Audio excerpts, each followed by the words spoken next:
Hoje é o 4. Você, Está no capítulo acho 7. até que por minha razão, não sei. Mas Não, você está no 4. Você pediu a gente para lembrar você para falar do dinheiro. Dinheiro. Dinheiro é mais importante. Dinheiro. Cadê dinheiro? E na verdade é o seguinte, como eu estou no outro curso, eu vou dar o Grundrisse, aí por acaso são temas conexos.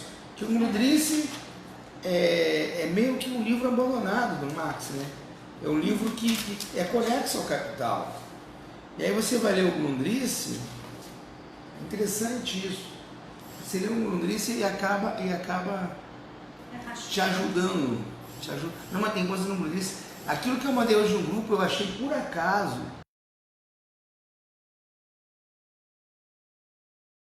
Que é a explicação de como funciona a dialética na análise da realidade. Porque assim, qual é a grande... Você que é da academia, o pessoal condena Marx e Bessa. Da onde você tirou isso? Uma coisa é falar a influência de Marx, mas o dito marxista ou marxista, esse é mal visto. Mas a gente lá faz uma balbúrdia danada, tudo. Exatamente, sim. Mas o cara fala assim, eu sou marxista, é igual você falasse que você é membro dos Mormons, assim, te vem como um sobrevivente da Guerra Fria, né? Te vem como sobrevivente. Por que te vem como sobrevivente da Guerra Fria? Porque, em geral, as pessoas não discutem método em Marx. Existe um método. E essa parte do Grundrisse é bem interessante, porque ele tem, bem claramente, ele vai dizer o que é dialética. Porque, em geral, o que as pessoas pensam que é dialética?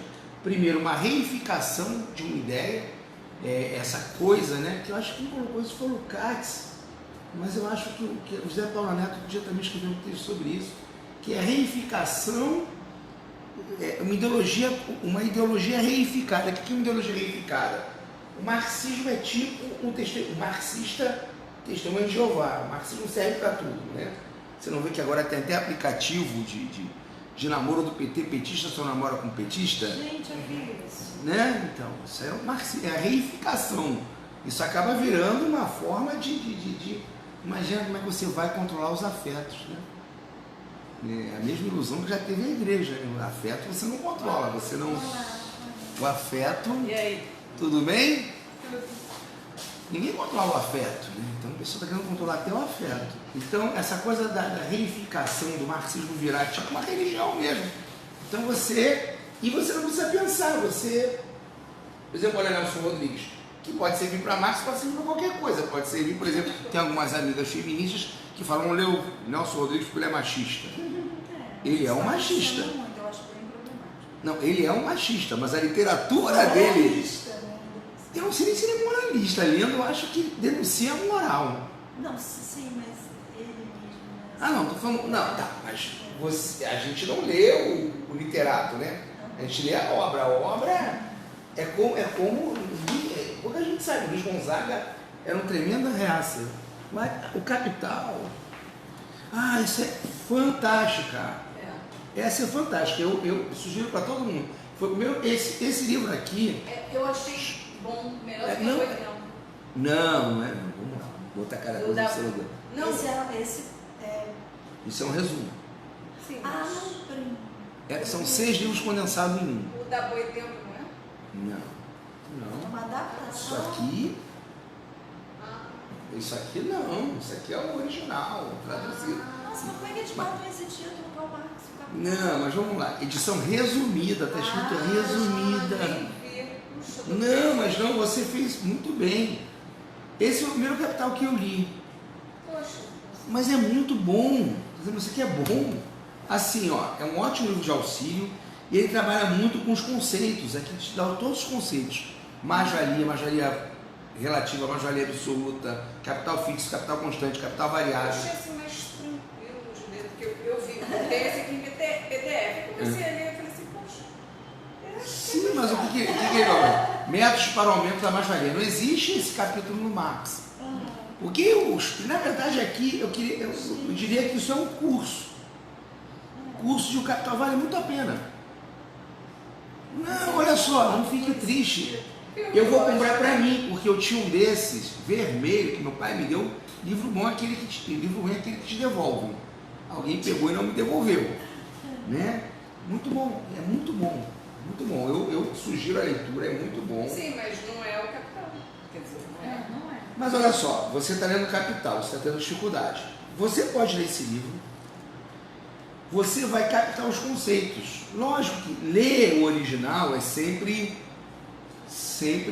mais interessante, mas vai te dar uma boa base. É tipo a História da Riqueza do Homem, do Léo Huberman, já leu? Eu li há muito tempo esse livro. Gente, eu li no meu ensino médio. Eu também. Que interessante. E aí agora eu comprei até porque eu perdi o Você livro. pode reler 20 vezes, as 20 vezes que você vai Esse reler. ensino médio se chamava científico. Sim, Eu também. mas a história da Riqueza do Homem me ensina um modo de produção. Agora, aquele negócio que você falou pra gente ler, aquelas três, eu não consegui baixar. É que você não deve ter o PDF no seu celular, porque eu baixei. Tanto que eu fiz aqui. Eu consigo também. Tanto que eu fiz. Só assim para o celular tá cheio. Porque eu lembro Pode ser. aquele negócio do curso nosso? Eu fiz em PDF. Mas pode ter, tá cheio então. Ali é um link, inclusive, aquele é um link para uma página pirata Que é isso? de uma universidade, mas a pirataria da universidade, não é minha. Porque na verdade aquele livro tem direitos autorais. Não, aquilo não é livro não. Mas não fui eu que piratei não. Eu perdi alguma coisa. Aquele Grundice da Boitempo tem direito autoral. Aquilo é uma página da universidade, que o pessoal botou lá e tá lá o PDF. Alguém baixou e botou lá. Até assim, não sei se é Boitempo ir lá e falar, ó, tira. Né? Mas você acha, tirar hoje amanhã bota de novo, isso é uma briga assim. Mas onde que você achou? Eu acho que é a Universidade Federal de Santa Catarina. O link que eu botei. Mas gente, lá de perto. Não, eu não tô discutindo, só falando que o link não é oficial. Embora esteja ligado lá, deve ser algum curso, se alguém botou lá, alguém botou lá e você acessa, mas não é oficial, porque a Boitempo não é da Boitempo. É o livro da Boitempo que alguém deve ter escaneado e botou lá. Tá? Mas assim, a Cássia, esse Capital do Júlio Borchardt foi o primeiro Capital que eu li. E eu li isso aí, sei lá, um montão de vezes. E é fácil de ler, realmente, fácil de ler. E você pega os conceitos. É lógico que aí depois você. Aí né? depois. Será? Sim, tem 6 livros no livro aí. Tem muito mais coisa no Capital. Esse livro aqui do Capital são 3 livros em um. É o livro 1. O livro 1 são 3 volumes. São 6 volumes. O livro 2 da Boitempo são 2 livros em um. O livro 3 é um livro em um. São 6 livros. O Capital são 6 livros. É o livro 1, que aqui no Brasil foi editado, se não me engano, em 3 livros. Em 3 sessões. Né? Aqui é a edição da Civilização Brasileira. São vários volumezinhos. Eu até procurei na biblioteca. Entendeu? Eu utilizo essa porque é a mais atual. A tradução muito boa, é a mais atual e juntou tudo num livrão só. Né? Mas vamos voltar. Então, quando eu estava falando do Grundriss por causa disso. Então, muita gente acha que a dialética é essa coisa da reificação de uma ideologia que serve para tudo. E quando eu estava dei aula no Anti-Düring, estava retomando isso. Porque o Hegel vai falar assim, não, tem dialética para analisar a biologia. Mas é você entender as leis da biologia. Tem uma dialética para analisar, por exemplo, as ciências exatas. E tem uma dialética para analisar as ciências sociais. Essa é diferente. Por que essa é diferente? Porque, inclusive, o Engels fala que você só vai entender as coisas no seu tempo com aproximações. Porque você é sujeito paciente do seu tempo. Então, por exemplo, é muito difícil para a gente que está vivendo o governo Bolsonaro ter uma definição bem clara. Muita coisa que a gente está aí do governo Bolsonaro é hipótese. A gente está trabalhando com hipótese, porque a gente está vivendo, está vivenciando, a gente está dentro do fenômeno. Não tem como a gente se colocar para fora do fenômeno para analisar. A gente pode, inclusive, amanhã chegar à conclusão de que, olha, aquilo que a gente falou, a gente estava completamente equivocado. Então você, na parte do chamado materialismo histórico, é sempre uma aproximação. E isso não quer dizer para o Marx que a verdade não exista. Quando você fala que a verdade não existe, você perde o parâmetro também. né? Que é a discussão na academia. O que é a verdade? A verdade é a produção de uma verdade. Então, para o marxista não é só a produção de uma verdade. É lógico que a verdade como conceito não é algo material, você não tem a verdade dentro de si. Mas esse conceito, a prova desse conceito, basicamente é continuar aristotélica, é a realidade. O marxista nunca vai perder isso de vista. A prova de um conceito mais abstrato que ele seja, por que a matemática superior, a matemática das derivadas, das integrais é verdadeira? É verdadeira porque você, através de equações derivadas integrais, você manda um homem para o espaço. E é tão verdadeiro que você manda e traz ele de volta. Se tiver errado, o cara se perde no espaço e morre. Se tiver errado, o prédio desaba, porque o prédio é construído em cima de derivadas integrais. A prova daquela coisa que parece ser super abstrata é o concreto. E tem que estar provado, porque se você fizer o cálculo errado do edifício cai. Então, por mais complexo que seja, por mais abstração que seja, é sempre abstração do concreto. E é isso que ele está falando ali, ele está falando de método. Porque qual é a grande diferença de Marx para os capitalistas clássicos? Os capitalistas clássicos não historicizam o capitalismo. Qual é a grande disputa? O comunismo é utopia, o comunismo é utopia, o comunismo é utopia. Pode até ser, mas a eternidade do capitalismo é utopia.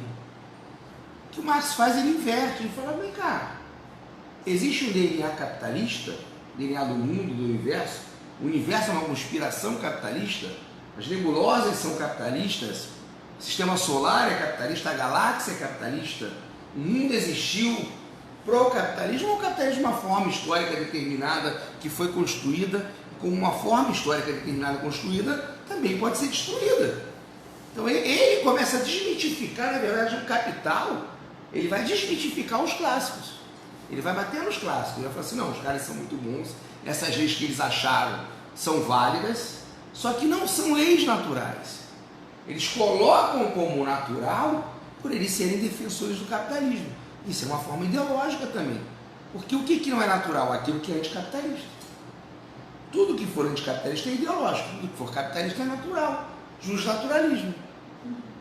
Direitos naturais. Na verdade, o primeiro direito natural é a propriedade. Pode pegar, né? Que são os direitos do homem.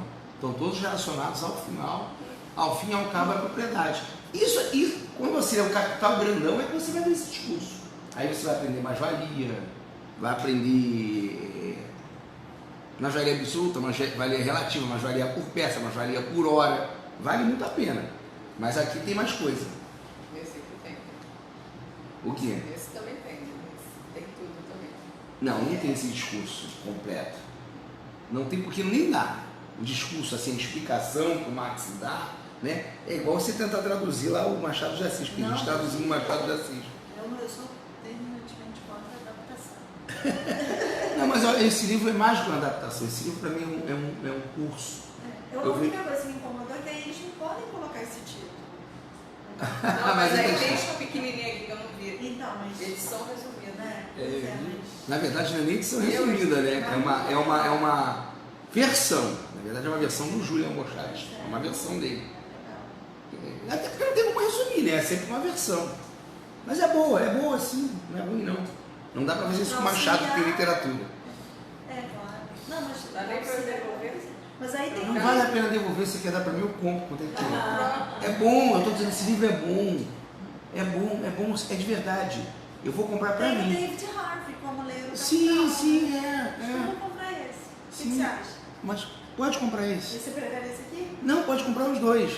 Sendo que não é ruim. Não, olha só, não é ruim. Não, esse livro do Julian Bochart não é ruim. Porque ele trabalha os conceitos assim, tipo, você pega 8 capítulos aqui e resume em 1. Dá uma ajuda no tempo, né? Dá uma ajuda no tempo. Não, é que depois você pode ir lendo, descobrindo. Nossa! Né? Não, porque... Vou desviar minha libido pro... Não, mas olha só, o Capital tem muita história, o Capital tem uma hora... O Marx também tinha um talento pro romance. Você vai lendo as glosas, as notas, ele tem conta história pra caramba. Ele conta história pra dedéu, é muita história. Ele conta história pra caramba. E ele dá vários exemplos históricos, mitológicos e até literários. Isso não tem aí, não. Não tem mesmo. Não tem como. O estilo. Pois é. Mas olha só, é o seguinte, o Marx ele trabalha com dinheiro, primeiro com um símbolo de valor. Isso é algo que não é só do capitalismo. Luiz, com Z. Tem café aqui? Você não fez, né? Cara, isso é um capitalismo no seu extremo. Você nem ser professor, você tem que limpar a sala, fazer café. São 6 S. 6 S's. Se o aluno tiver, como se fala, carente, tem que dar carinho para o aluno, é o professor, né? Tipo isso. Hã? Conselho também. Conselho, tudo. Professor, 5, eu acho que está no 6S, não é não? Mas vamos lá, símbolo de valor não é só do capitalismo, é interessante. Nos Grundrisse e Marx fala isso, o que as pessoas fazem? Fazem o valor derivar do dinheiro. O que o economista clássico faz, né? Ricardo Menos, derivar o valor do dinheiro, de características do próprio metal. Então, o valor se criou a partir da circulação do metal. Então, é como por exemplo, Max Weber, faz derivar o capitalismo da religião e não a religião do capitalismo. Faz derivar a moral do capitalismo na moral religiosa e não a moral religiosa daquele capitalismo nascente. Mas vai dizer que o metal, quando surge nas sociedades primitivas, ele já surge na fase superior e até de decomposição dessa sociedade. Porque se você for pegar Roma e Grécia, eles só vão ter o dinheiro metálico em circulação plena quando eles já estão perto, inclusive, de romper a estrutura civilizatória desses dois processos, né? Em Roma tinha 20 escravos para cada pessoa. Então, quando se acaba com a economia comunitária, quando se acaba com a terra comunal, quando se acaba com a clã, com a agência, quando você já está, inclusive, nos limites daquele processo civilizatório, é que o dinheiro ganha circulação plena. Inclusive, não consegue segurar esse tipo de circulação de maneira permanente, porque ali você não tem uma sociedade produzindo valor todo o tempo. As relações em Roma, entre os escravos, ou as relações tributárias, não necessariamente eram relações baseadas no dinheiro, mas o dinheiro já tem circulação plena. Então existe um ciclo de valor numa sociedade que não produz ainda valor o tempo inteiro. Então o dinheiro só vai se mostrar em toda a sua plenitude no capitalismo. Ele, embora seja um símbolo de um desenvolvimento inferior ainda do modo de produção, ele vai ser reincorporado no capitalismo, mas não é ele que gera o capitalismo, né? Ele se expressa em todo o seu esplendor porque o capitalismo passa a produzir valor de troca todo o tempo. Embora quando você produz a mercadoria, você produz a valor de uso, você produz esse valor de uso sempre visando a valor de troca. É diferente, por exemplo, no feudalismo. Se a Cássia trabalha para mim, ela é uma agricultora e ela me paga um tributo, ela me paga um tributo em espécie. Que nem sempre eu posso valorizar com o valor de troca. Muitas vezes eu consumo aquele valor, eu troco por outra espécie. Então, nos limites do sistema do feudalismo, da Grécia e de Roma, é que o dinheiro vai circular. Ele só vai conseguir circular em sua plenitude no capitalismo. Mas ele existe antes do capitalismo. E a grande questão é a seguinte: o valor das coisas não é dado pelo dinheiro. O dinheiro só consegue se transformar em algo que expressa o valor de todas as coisas quando você tem uma circulação de mercadorias tão grande que transforma todas as mercadorias em coisas permutáveis entre si. O dinheiro não é a causa, ele é o resultado. É isso que é importante no Marx. Ainda que seja signo de valor, o dinheiro não é a causa do valor, ele é resultado de uma sociedade que já tem um nível superior de organização que torna o mercado algo grande, algo pujante, algo permanente, seja de maneira exterior ou interior, né? A outra função, primeiro signo de valor, é de meio de pagamento, né? Que na idade antes do capitalismo não era disseminado de maneira completa, nem todo mundo recebia, primeiro escravo não recebia salário, servo Não, o trabalho não era pago em dinheiro. Em geral não era pago em dinheiro. Era na exceção do sistema que o trabalho era pago em dinheiro. Então é meio de pagamento ainda não disseminado completamente, porque efetivamente ali você não tem uma sociedade que a troca, né, seja algo em torno do qual ela se organize.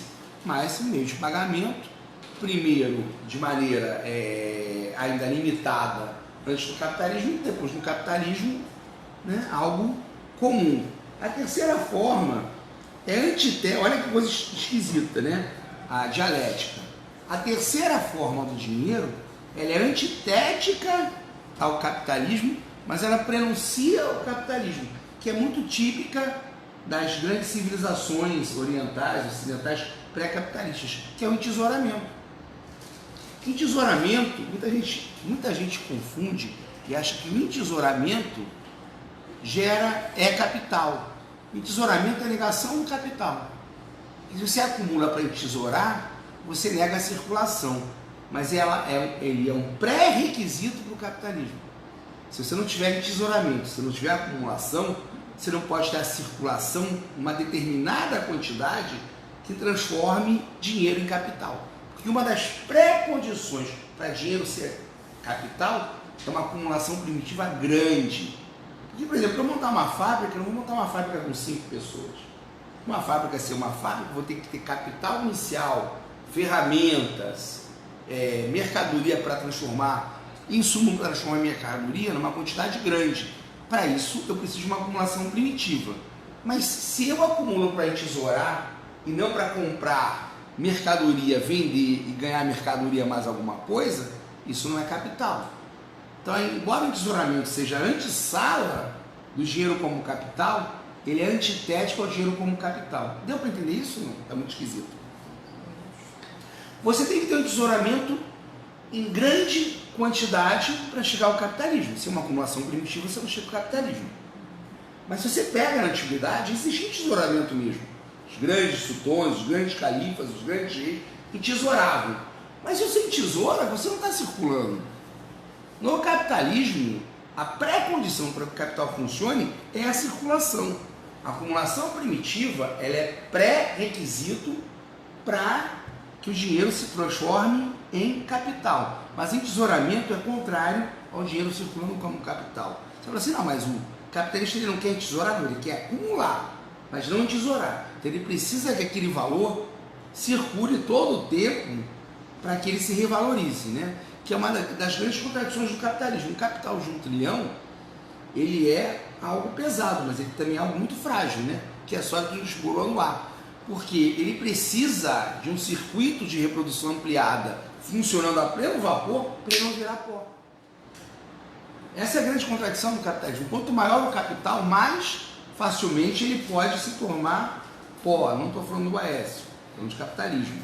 Como aconteceu com o Ike Batista? O Ike nem tanto, mas aquela companhia Aracruz Celulose, sim. E a Sadia também, que botou todo... Porque, olha só, se você é um capitalista... Ele perde muito dinheiro, mas ele não chegou a virar pó, não. Se você é um grande capitalista, tu não vai botar seu dinheiro na poupança. Você vai fazer investimentos. Você pode, por exemplo, fazer investimento e a coisa mais segura que tem é comprar títulos de algum governo que não esteja todo encalacrado. Comprar títulos do governo é a coisa mais segura que tem, né? Você pode, capitalismo cassino, tentar algo que seja mais arriscado, mas também te dê uma rentabilidade maior. Tanto a Sadia quanto a Aracruz Celulose foram vítimas dos como é que é mesmo? Dos Estados Unidos, aquele negócio, os derivativos, aquela crise dos derivativos, como mesmo é derivativo mesmo, né? Não. É derivativo, mas tinha outro nome.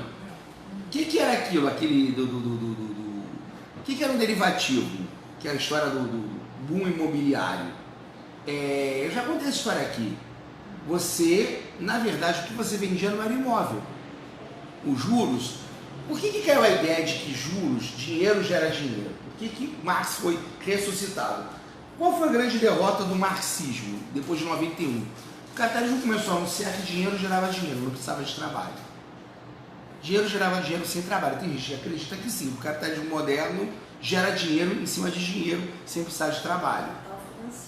Hã? Sim, mas mesmo o financeiro, assim, o marxista, mais que ele vá estudar a circulação ampliada, dinheiro gerando dinheiro, vai dizer que se algum ponto dessa circulação ampliada, esse capital não tiver confirmado na produção a sua valorização, numa determinada hora ele vira pó, numa determinada hora ele desaparece, numa determinada hora ele quebra. Subprimes. Isso. Que são derivativos, subprimes. A crise dos subprimes é a prova disso, porque no subprimes dinheiro gera D', D gera D', não precisa de mercadoria. E na verdade o que eles estavam vendendo nos Estados Unidos era isso. Como é que era o boom imobiliário? Eu chegava para o Marcelo e falava, Marcelo, quer comprar uma casa? Quer $.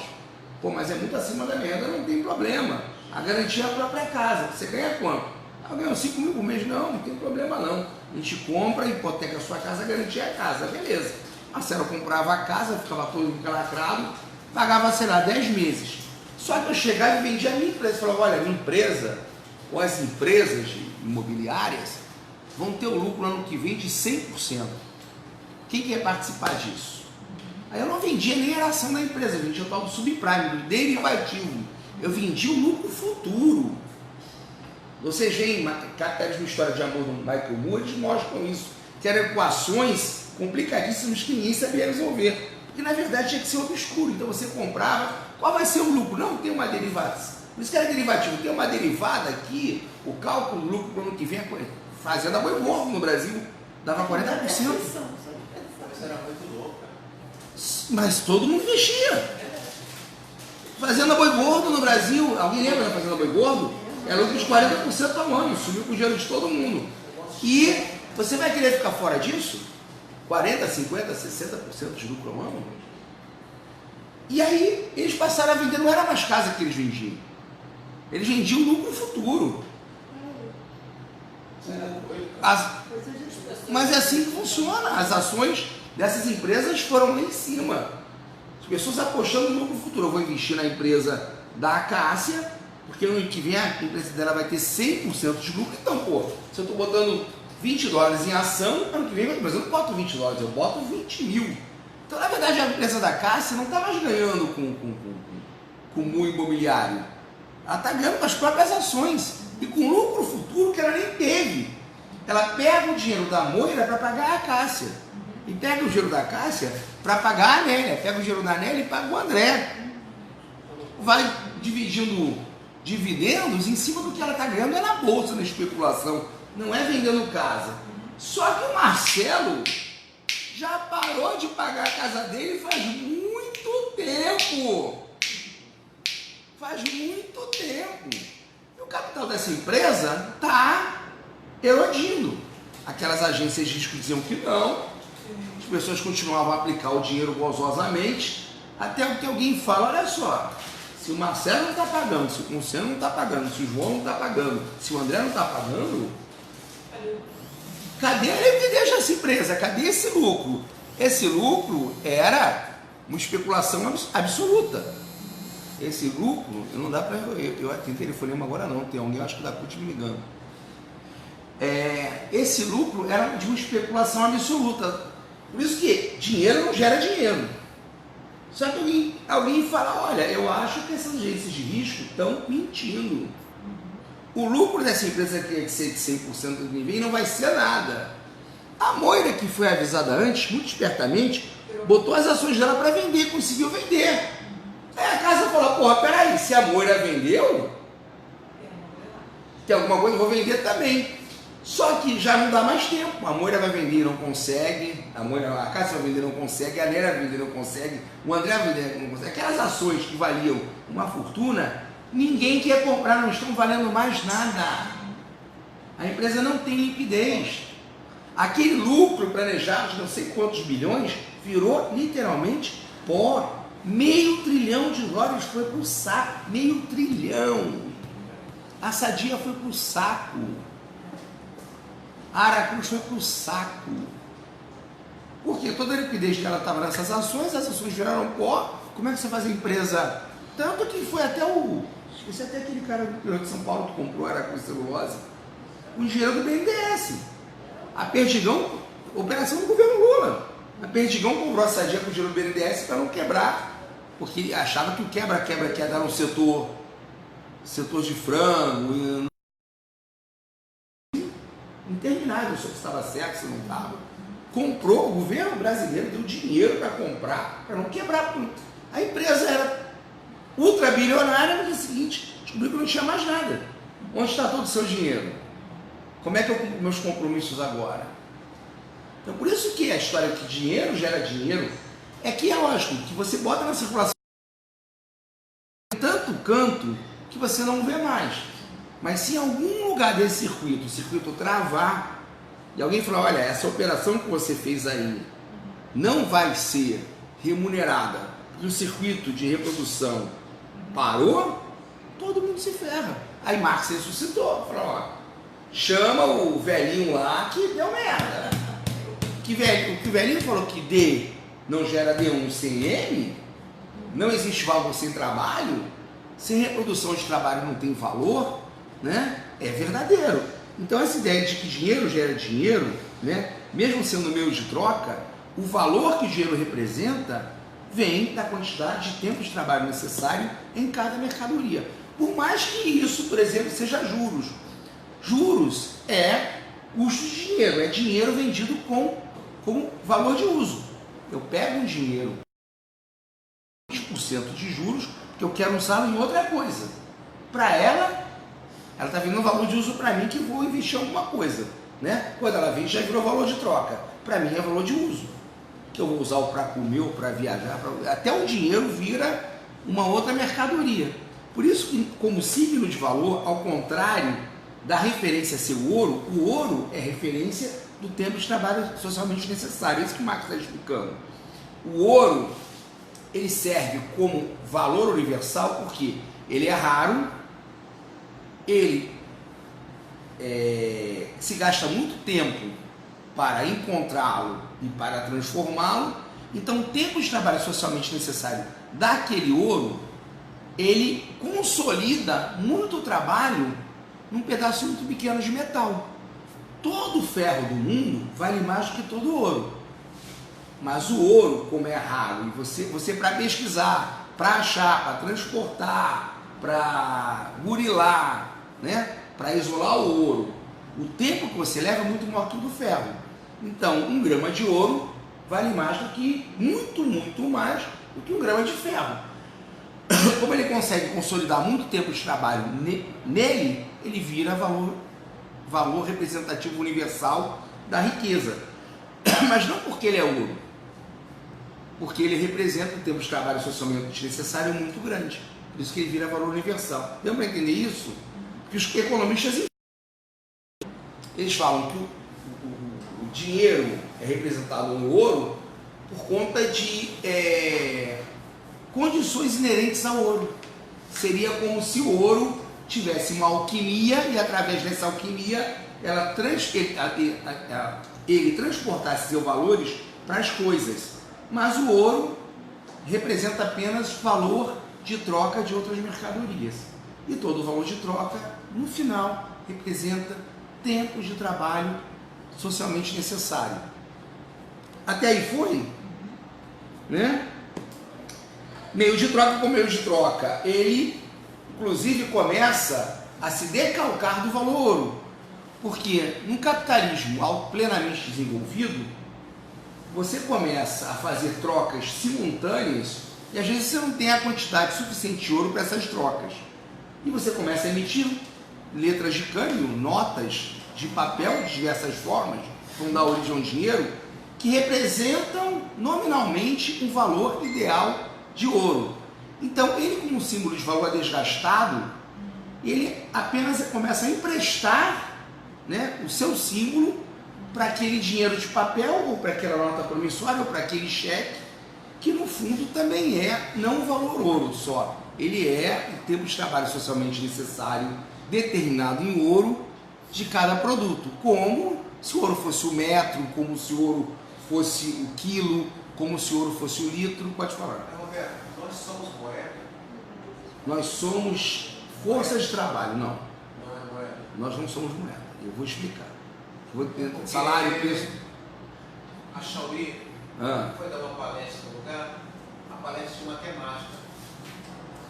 E ela mudou a temática pela própria vontade dela. E todo mundo que pagou para ouvir aquela temática ouviu o que ela estava falando ali. E aí o sociólogo falou assim, bom, o que aconteceu aqui, gente? Tinha uma temática do espaço, as pessoas pagou para ouvir aquela temática e a Xiaomi achou por bem não falar daquela temática, ela falou de algo que era de interesse dela. As pessoas ali falaram assim, por que ninguém questiona a Xiaomi? O sociólogo diz, Xiaomi virou moeda. Se ela virou moeda, então o preço maior saiu dela.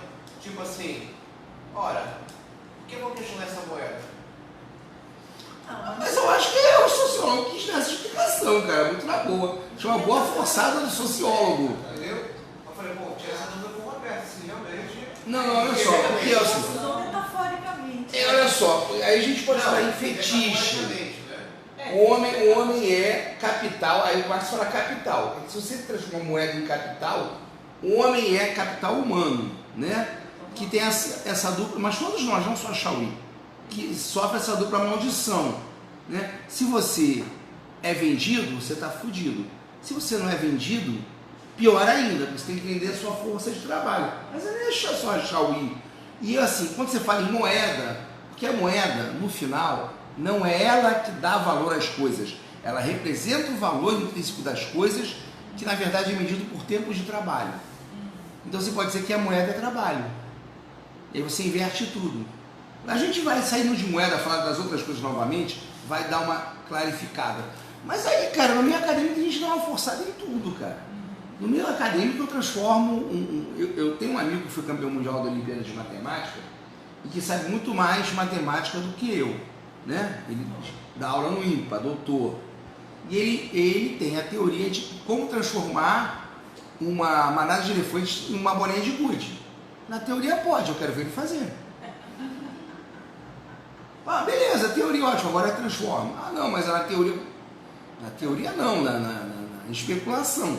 Essa é a diferença do marxismo. A especulando fisicamente aqui, que na verdade o que ele quer dizer é que você pode condensar toda a massa atômica daquela manada de elefante, de repente, numa bolinha de gude que vai ser ultra condensada.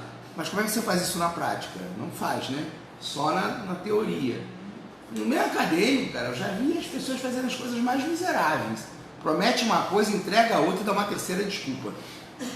Né? Você se inscreve às vezes, até no mestrado, você escreve num curso, você vai lá para o curso e a pessoa está falando de outra coisa. Você fala, ué, mas estava escrito aqui. Não, mas a minha aula é essa. Eu falei, então tá bom, vou ficar aqui. Já falou que é isso. Beleza, entendeu? Tem que ter um pouco de cuidado, porque somente tem gente aí que depois que tem o título de doutor e faz o que é da vida e também anuncia uma coisa, vende outra, né? Mas eu também queria saber que palestra foi outra coisa, né? Porque ela pode ter falado coisa. Eu acho que mando pra você no... Manda, porque de repente ela falou uma coisa que ela falou que ia fazer mesmo, as pessoas que não entenderam, né? Porque às vezes eu dou aula de algumas coisas, a pessoa, você não está dando aula disso. Tô assim. Porque a pessoa está esperando uma outra coisa, ela vai dar aula de ética. Aí ela começa a falar de capitalismo. A pessoa, mas cadê a aula de ética? As pessoas sempre pensam que ética é a ética da salvação. Sabe da ética da salvação, do bem e do mal? Ah, eu sou mal, eu sou bom. Você está falando de ética? Tô. Você falar que o Etos guerreiro, o Etos da Grécia era guerreiro, que não matar não é um problema para o grego. Matar não é um problema filosófico para o grego. Está na justiça ou na injustiça de matar. A guerra fazia parte, a ideia fazia parte do patos grego. Você fala para o grego, não, você não pode matar. Mas como assim? Se eu ensinar desde criança a matar, o que fazia um homem nobre na Grécia? Cuidava da política e da guerra. Existia, você não podia matar o grego. Mesmo assim, não podia matar se não desse uma razão.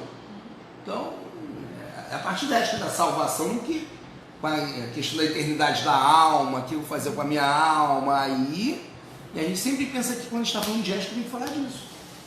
Se eu começar a falar de ética, falar de uma outra coisa, mas você está falando de ética? Tô. Tem que ter cuidado com isso. né? Meio de pagamento, meio de troca de tesouramento e capital. Como capital, o dinheiro é e não é capital. Né? Capital, ele sempre pode ser representado no dinheiro, mas nem todo dinheiro é capital. Capital é uma relação.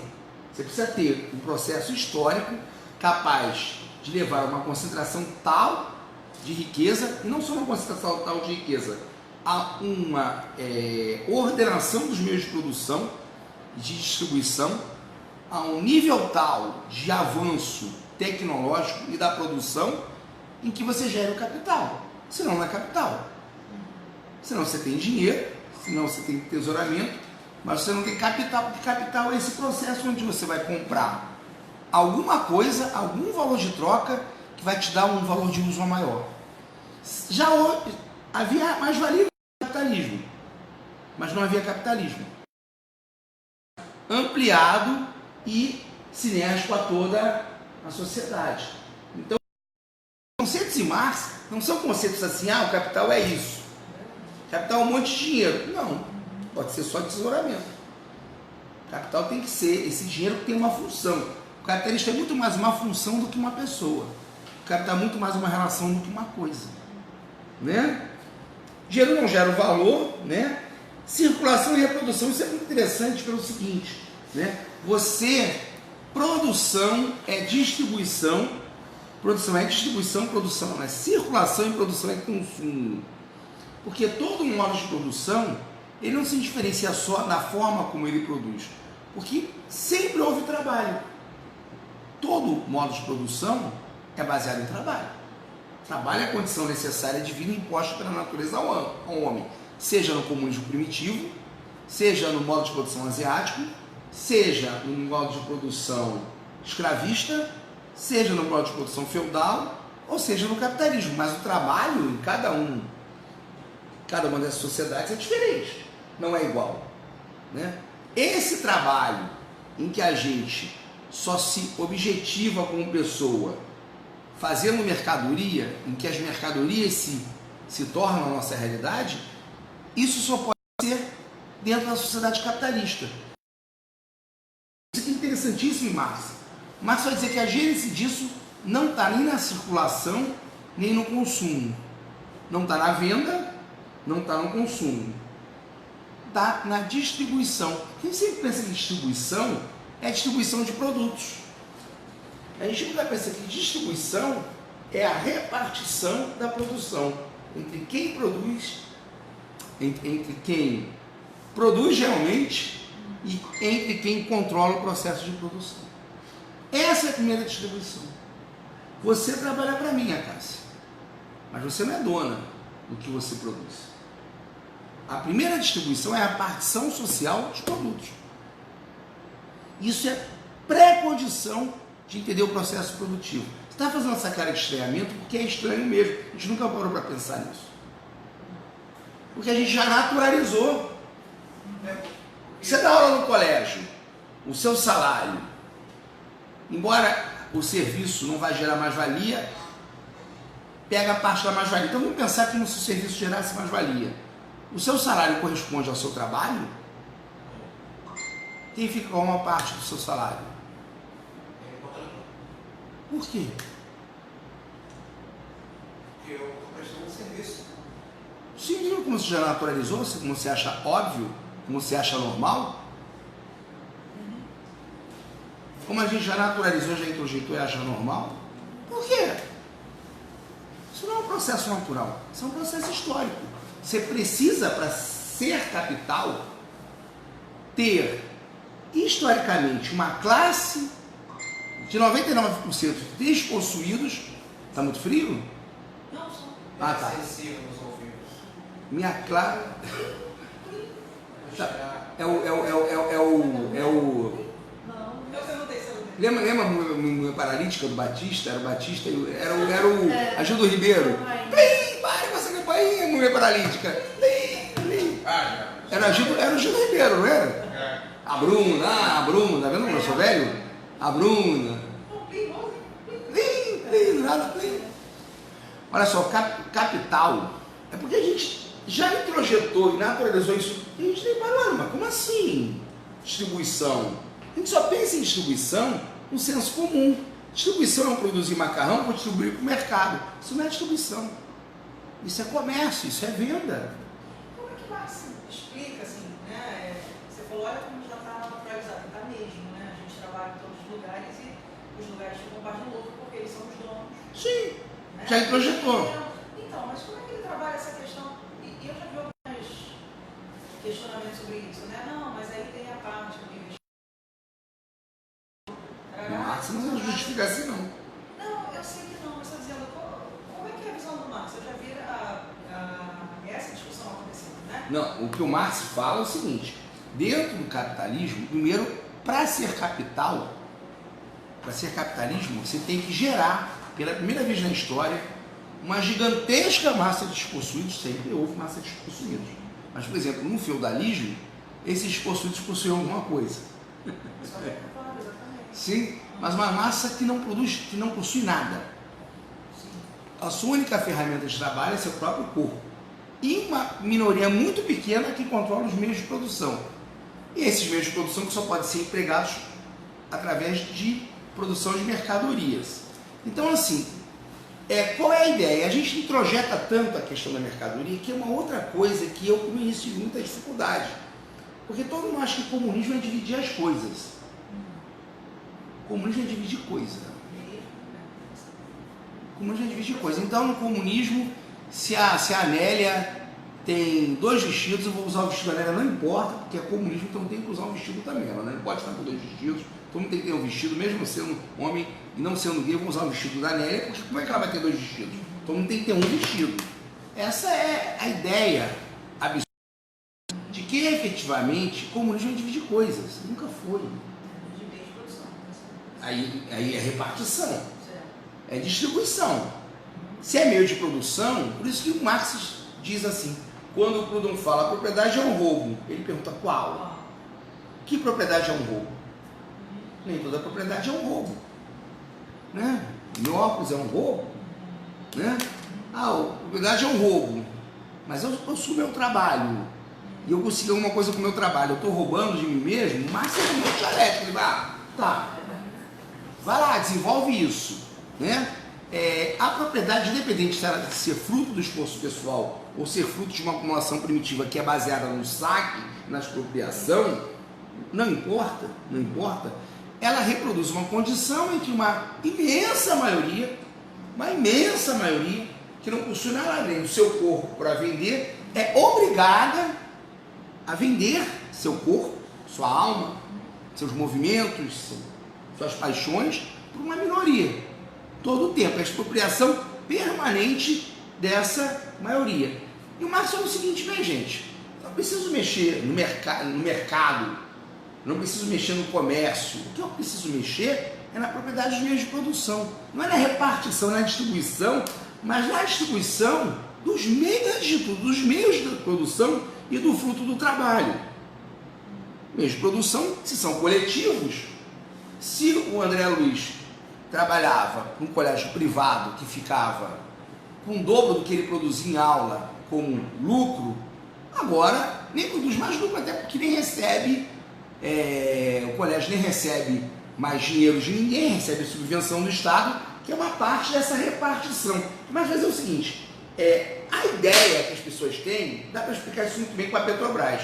Bom, eu trabalho na Petrobras, eu tenho uma repartição de lucro anual, não sei, 50 mil, 60 mil, tem gente que tem até mais, 70 mil. Nossa, se tiver o socialismo no Brasil, vou arrebentar, vai ser de 400 mil por ano, vou ficar rico. É que a gente só consegue trabalhar essa repartição como um pequeno proprietário. Bem, se antes o socialismo ganhava 60 mil de lucro anual, agora eu vou ganhar 400 mil.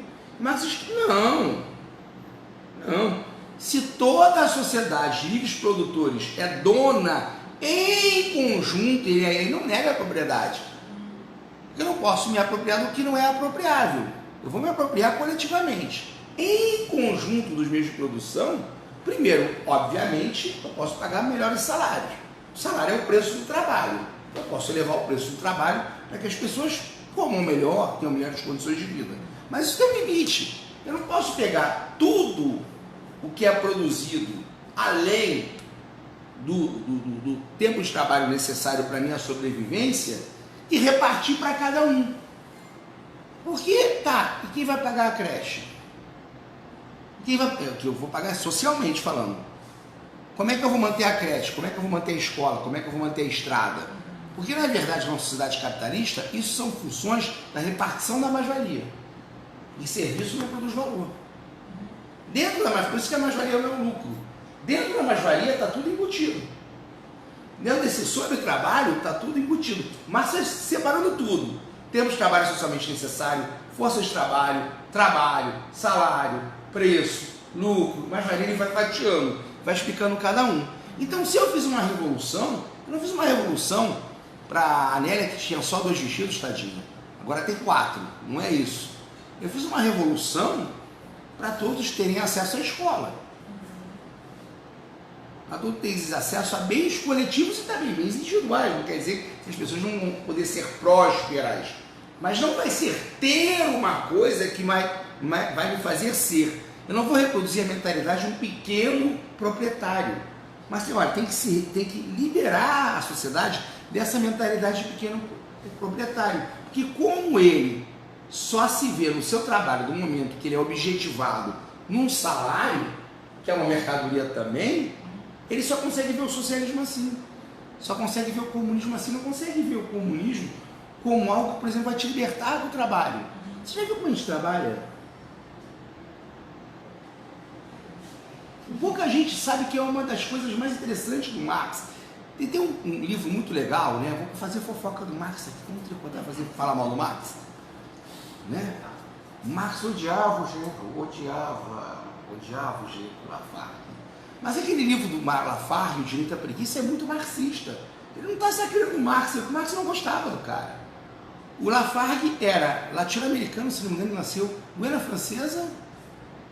Ainda é Guiana Francesa, Suriname é holandesa, não é isso? Eu amigo daquelas Guianas de lá. Ele nasceu na Guiana Francesa, na verdade ele era latino-americano. E era negão. O Lafargue era mulato negro. E era o Lafargue que casou com a mulher do Marx. A carta que o Marx faz sobre o Lafargue, olha, podia ter sido escrita pelo Bolsonaro. Tipo, minha filha, o que você está fazendo com esse cara, pelo amor de Deus? Ele nem é europeu. Olha a carta. Olha, pai gressista. Por isso que a gente não consegue se despir dos preconceitos das sociedades em que a gente vive. Então, quando ficam fazendo essas picuinhas de Marx, eu acho até engraçado. A relação do Marx com Lafargue é muito engraçada. Ele odiava o Gil. Ele dizia, ai meu Deus do céu, tanto homem para minha filha escolher, vou escolher esse cara. Mas o livro do Lafargue é muito marxista, assim, o direito à preguiça. O homem libertado do trabalho. O nome do livro é Direito à Preguiça? Direito à Preguiça. Você encontra, tem edição no Brasil, muito legal o livro. O Direito à Preguiça, que ele fala que o trabalho é uma maldição. Onde ele aprendeu isso? Com Marx. Tem. Ele diz assim, olha, o que a gente precisa é se libertar do trabalho. Cara, vocês sabiam que o comunismo fala disso? É por isso Você que tem um negócio escrito disso. Tenho vários textos sobre isso. Tenho vários textos sobre isso, eu adoro essa parte. Porque as pessoas pensam que, como é que vai ser o comunismo? No comunismo, quando a gente vai ganhar mais, a gente vai trabalhar mais, vai produzir mais. Um dos grandes questionamentos à União Soviética, questionamento de alto nível, é o seguinte: se a emulação socialista não era uma continuação do fetiche capitalista, vamos produzir mais. Produzir mais para quê, camarada? Quem já produzir mais e mais e mais e mais e mais e mais e mais? Porque o Marx está pensando nisso. Se eu saio do caos da anarquia do mercado, se eu tenho uma sociedade livre de produtores, eu não tenho mais um trabalho que é social com uma apropriação privada. Se eu estou pensando coletivamente em esses meios de produção, estou trabalhando para quê, afinal?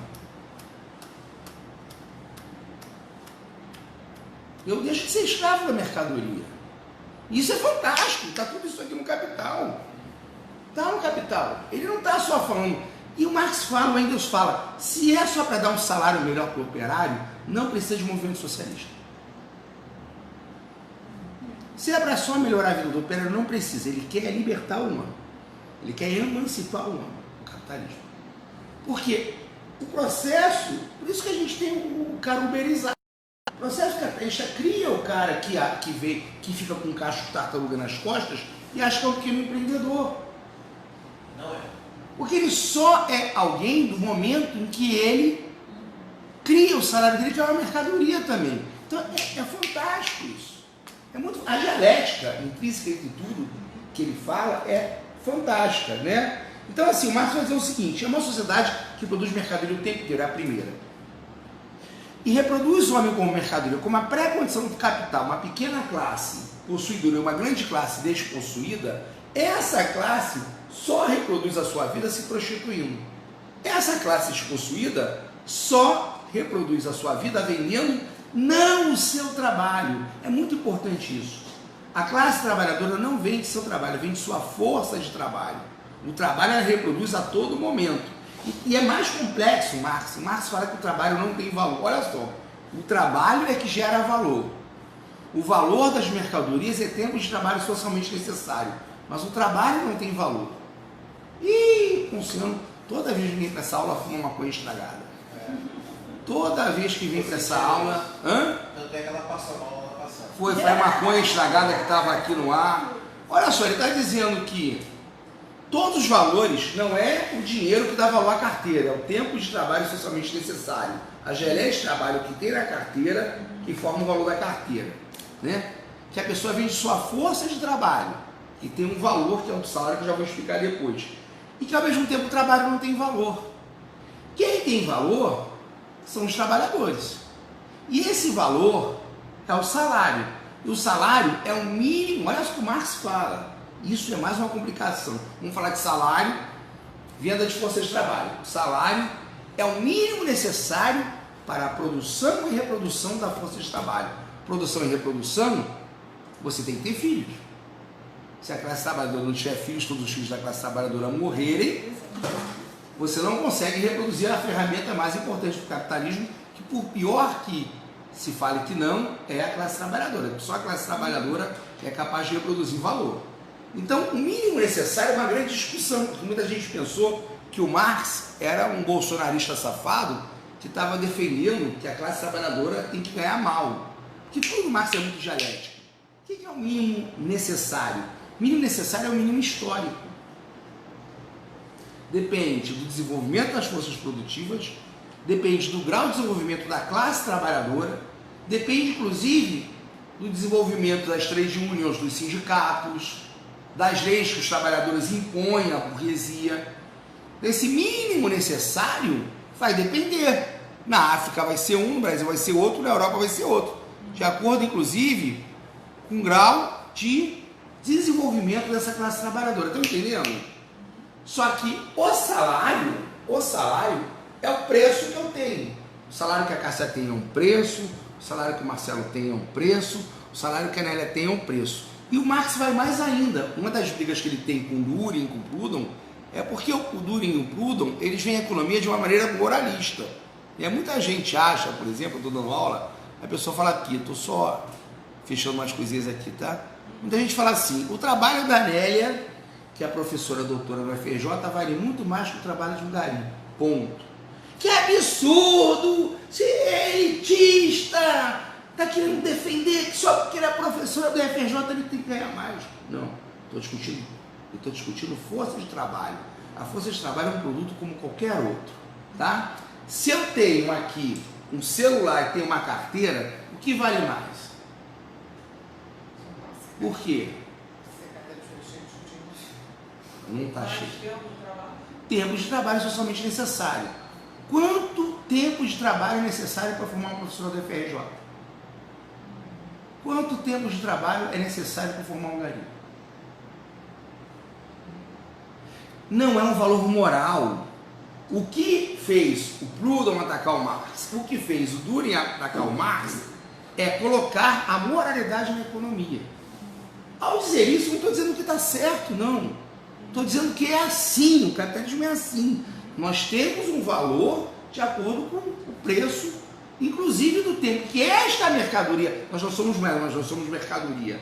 Essa mercadoria, a pessoa demorou para ser formada. No caso, esse professor da UFRJ, ele tem um tempo de investimento nessa mercadoria, é isso? Sim. Então ele tem um preço X no mercado. Sim, é o tempo de trabalho para formar aquela mercadoria. A Cássia é dentista. Um dentista é barato? Não. Por quê? Tempo de trabalho somente necessário. Sai para formar um dentista. Por que os médicos brasileiros são contra o revalida? É complexo, né, Leão? É complexo, mas é verdadeiro. Veja bem, somos da mesma profissão. Tá? Ah. Ela é uma psicóloga bem-sucedida. Aham. Eu sou um psicanalista que ela tem 5 anos, eu tenho 4 anos de formação, Aham. de investimento. Ela está aí galgando altos escalões do meio empresarial, né? Aham. E estou ralando até agora para minha clínica decolar e não decola. E aí? Não, mas aí você tem que se colocar aí, volta a falar, igual os produtos. Você coloca o produto no mercado. Se o mercado aceitar e falar, nossa, quero, esse tempo de trabalho socialmente necessário para... Olha só, como a produção de qualquer coisa. Com a produção de qualquer coisa. Eu produzo máquina de escrever. E as necessidades são sociais também. O consumo é produzido socialmente. Eu produzo máquina de escrever. Se eu começar a produzir máquina de escrever, o que vai acontecer comigo? Marx fala que produção é consumo. A produção não é só consumo, no sentido que ela precisa ser consumida para retomar. A produção produz uma necessidade. Ela só fez esse tipo de especialização porque o mercado criou essa necessidade. Se o tempo de trabalho socialmente necessário para formar ela tivesse feito essa formação e o mercado de uma hora para outra não quiser mais, dançou. O tipo de formação que você fez, talvez há 30 anos no Brasil, te deixasse milionário. Você via a moda da psicanálise. Até o mercado, por isso que o Marx falou, o mercado é caótico, mas esses seres humanos também são mercadorias. O tipo de professora que hoje dá aula no FRJ, se continuar essa política da escola sem partido, daqui a 20 anos não vai existir mais. O mercado não vai absorver de jeito nenhum. Daqui a 20 anos vai ter mais pessoas de filosofia. Você tira esse drama da filosofia, até compartilhei com você na vez passada. Mas olha só como o Marx está correto, não é moral. Sim. Ele não está dizendo que é moral. O tipo de sociedade que a gente está construindo também é um mercado. Se eu crio uma sociedade em que ensinar filosofia é praticamente proibido, não vai mais formar professor de filosofia. E os que estão formados vão passar fome. Vão passar fome por quê? Porque se transformaram numa mercadoria obsoleta. Mas o que transforma essa mercadoria obsoleta? Um valor social que também é fabricado. O Marx está dizendo que nada é natural. Olha, você não está refutando o Marx, você está reafirmando ele. Não, eu conversei com você esse semestre, é bom, Roberto, acho que é para concluir. Quer te ligar um pouco? Está com muito frio? Desliguem. Está todo mundo com frio? Desliga. Desliga lá, só pegar ali e desligar, gente. Ah, não, está aqui. Aumentar? Tá, 23. Pô, foi para 23, acho que agora vai. Não, pode falar, André, desculpa. Eu liguei para a FATEC essa semana. Vem cá, eu vi aqui nos editais que entrou tudo. Sociologista entrou filosofia. Não, não é nossa proposta, nossa pauta. Tem previsão na pauta? Que eu queria até outro concurso para magistério. Não, não é nossa proposta. Essa sociedade que a gente está criando... Ou seja, eu estudei um ano, abri mão de viagem, tudo, para não terminar o ano, tipo assim... Tá, mas olha só, você está reafirmando o que eu falei. E que o Marx não fala de necessidades que são naturais, é que você botou na sua cabeça que é natural. Essa sociedade que criou vaga para um monte de professor em curso de letra, em curso de filosofia, etc., é uma sociedade Política, né? pós-Constituição de 89 que conseguiu levar o PD ao poder, que é uma determinada política que criou uma determinada necessidade. O Brasil vai para a extrema-direita, com um discurso de ódio. Daqui a 20 anos, se a gente não conseguir obstaculizar e reverter, não vai ter espaço mesmo. Para nada. Para nada. Mas olha só, olha só, o Marx está correto. O Marx está correto. O tempo de trabalho socialmente necessário para formar essa mercadoria que foi ao mercado foi um tempo gasto à toa. E não é o que ele fala? Por isso que o trabalho não tem valor. Estou quase procurando fazer a terapia agora, mas Gente, eu falei aqui não tem autoajuda, aqui não tem carnal. Aqui não tem carnal, aqui não tem pombé, aqui não tem autoajuda. O Marx, é que as pessoas não entenderam por que o Marx não é utópico, porque ele é amoral. Quando ele está dando aula de economia, ele não está dando aula de moral, ele está falando como é que funciona. Ele fala que o padre, que o jurista, que a prostituta, são todos valores de uso. A prostituta não é socialmente necessária? Não me venha falar de moralismo, estou falando de mercado. Se não tivesse mercado que pagasse, não tinha prostituta. Mas não estava fazendo imprecação moral.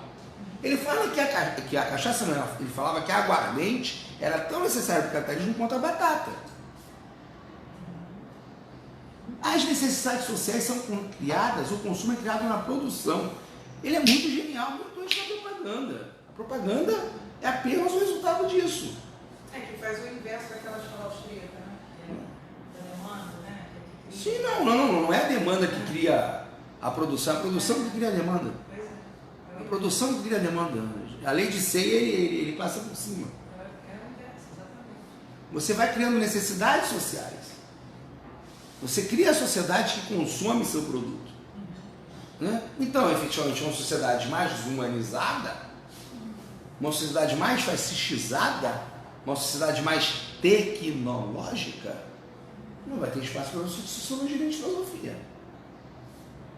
Ainda agradeço de você não estar sendo perseguido na rua, queimado ou empalado. Porque os bolsonarinos estão querendo, estão propondo aí.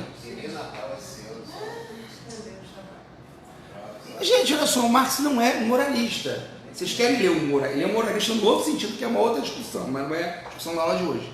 Ele não está fazendo uma análise, é o capitalismo, então não. Né? É impressionante, você só consegue entender o capitalismo no Marx. Porque ele poderia ser um grande... Isso aqui pode ser uma apologia do capitalismo também. Porque a crítica que ele faz é a crítica seguinte, olha, você tem o produtor e tem um cara que extrai o produto do produtor. Já deu o exemplo da empresa de ônibus. Você tem um motorista, tem um trocador, até o trocador você pode, numa cidade que não vai pagar passagem, abrir mão. E você tem um empresário. Quem mais facilmente você abre mão? O empresário, pô. Você pode ter o ônibus ser motorista, embora seja o sonho nosso, nós queremos ônibus. Quero ver tudo sem trabalhador. Vai ser uma beleza. Quem vai consumir? Quem vai entrar nesses ônibus? Sociedade sem trabalho é uma loucura tão grande, né? A sociedade sem trabalho é uma utopia degenerativa que ainda prega o seguinte, né? Que é quase um favor que o empresário faz de dar um emprego, já que emprego é algo tão raro, quando na verdade quem gerou tudo foram os trabalhadores. A tecnologia é trabalho morto acumulado. É um discurso cínico. É um discurso cínico, mas é um discurso que pega. Pega no pobre. O pobre acha que o empresário, quando é que Batista foi preso, ele foi aplaudido. Ele não foi vaiado. Ele chegou sob aplauso. O juiz roubou o wake. O juiz que prendeu o wake roubou o wake. O juiz queria ser o wake. Você que é psicanalista pode explicar isso melhor do que eu. Roubou não roubou o som, ele roubou a pessoa. Ele queria ser o Eike Batista. No fundo ele queria ser o Eike Batista. Transferência. Roubou o piano, roubou o carro. Mais do que safado.